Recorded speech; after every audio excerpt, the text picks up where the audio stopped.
But it has to do with what in theology we call soteriology. If you've looked in old theology books, you know there's a section on soteriology.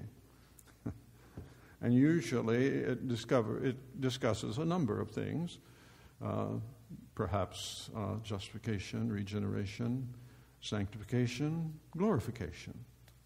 That's kind of the menu on salvation. And it's really important for us to think about all those things.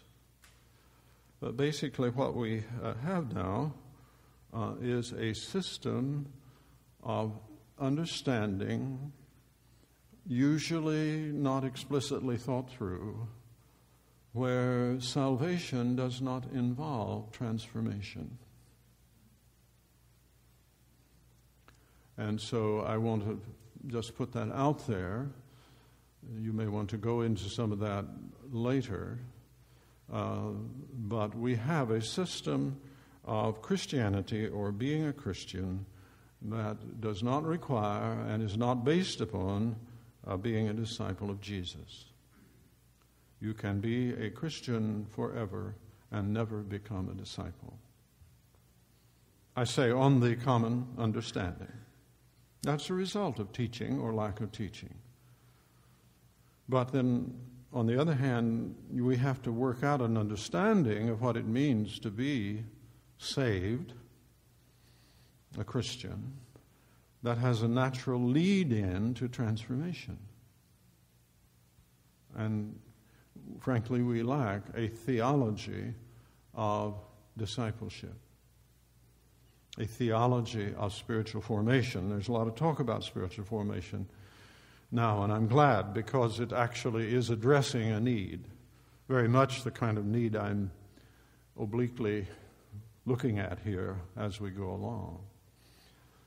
Spiritual formation is old language, really, in the church, and goes all the way back to the early centuries. If you know the Institutes of John Cassian, St. John Cassian. Well, actually, institute is an old word for formation. The institution of something is the formation. And even Calvin's Institutes. Why is that? That's actually the formation. Right? And you know the third book of Calvin's Institutes are on the Christian life. And that was a part of standard teaching for so much of the background of the Western church for centuries. Right? But gradually that has changed. The second thing I mention is that teaching itself is widely misunderstood today. And not just in our churches, but in our culture. I teach at USC, and I like to try to get my students thinking about what's going on. And so sometimes I like to give my own test and take them up and look the student in the eye when I do that. And sometimes I will say to them, "Did you believe what you wrote?"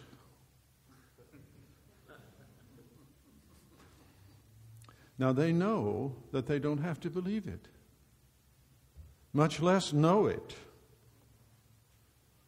And they take it as a kind of joke. But then the backside of the joke is, well, what are you doing if you don't believe it? See, so much of our teaching is predicated upon finding out what the right answers are and being able to repeat them. And that's what they want to know, is what are the right answers. Not because they want to know those answers, but because they want to know which ones they are. And I'm afraid that a lot of our work in our church teaching is more directed at making sure people know what the right answers are than that they know the right answers and believe them on the basis of their knowledge. And so we need to think deeply about how we would go about this. What do we do when we teach? What is it that we do when we teach something? We bring our hearers or readers to know what we know. Teaching is an affair of knowledge. Teaching is not training. You train people to perform. You convey knowledge to people and you don't have to tell them to perform. You don't have to tell them what to do because they have internalized it now. And that produces belief based on knowledge, and knowledge then directs their life. And teaching means that we bring people to know what we know. Now, of course, that means that if we're going to teach, we have to know. And knowing is not in much favor today. Right? You have a game called Trivial Pursuit. Isn't that interesting? There is no game of profound pursuit. Right? Knowing is something for quiz shows, passing tests, and so on. If you're going to work with people in a way that they come to know profound things, you have to go deep. You have to go deep. An old preacher by the name of Samuel Rutherford has a lovely statement that I like. When the plowman ploweth deep, he intendeth a harvest. If you're going to get a harvest, you have to go deep. You have to break up the soil. You have to work hard to get that there. And I'm afraid that very often today we don't work in terms of knowledge. There are other reasons that we'll go into in a moment. But Jesus took his first people with him. And you see, his time with his disciples, and of course that goes far beyond the apostles, but mainly the apostles, that was a time of deep teaching, often painful teaching. It was a time of spiritual formation. And see, that's one of the things that we lose when we lose discipleship, is we lose permission to plow deeply. If you're going to teach someone something, you have to have their agreement that you can do that. That's why it's important that you start with being a disciple and with others becoming disciples. Because then you have their permission, and it may be something a little wavering from time to time, depending on what they're learning, but you have their permission to teach them. And that would lead into things like, what kind of arrangements do you make to be with them? Are our activities that you would see in an ordinary church, are they set up to teach?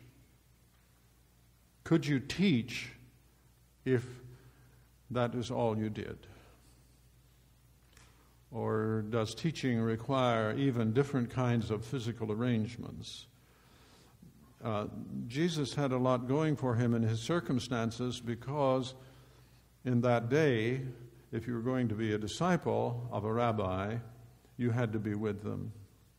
And they were moving around by and large. There were some that did not, but they were not the ordinary thing in Jesus' day. The ordinary rabbi was on the move, and people who were his disciples went with him.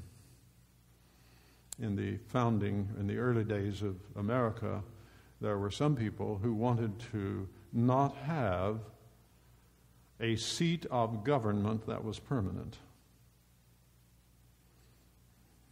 Now you have to think a little bit about what that would mean. That the government would meet one year in San Bernardino and another year in Wichita, Kansas. And think about the difference that would mean with reference to how government is conducted.